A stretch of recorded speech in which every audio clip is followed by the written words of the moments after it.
Okay, Assalamualaikum geng.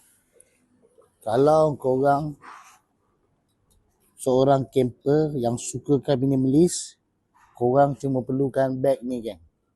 Okay. Kenapa aku kata korang cuma perlukan bag ni? Sebab ini ada satu bag yang sangat berguna untuk orang yang suka minimalis. Dia saiz dia ngam-ngam je untuk memuatkan satu dapur, mestin, dan dalam dia ada soft compartment yang kau boleh letak macam-macam. Aku muatkan gas dan aku letak emergency ration lah, Maggi lah of course, dan cawan. Okay. Atas ni ada bahagian zip, kau boleh letak kau punya sudu, garpu semua lah. Okay. So depan dia ada velcro strap, kau boleh letak apa-apa patch yang ada. Macam kes aku letak bendera Malaysia lah, so dia nampak macam tactical sikit lah. Ini bendera.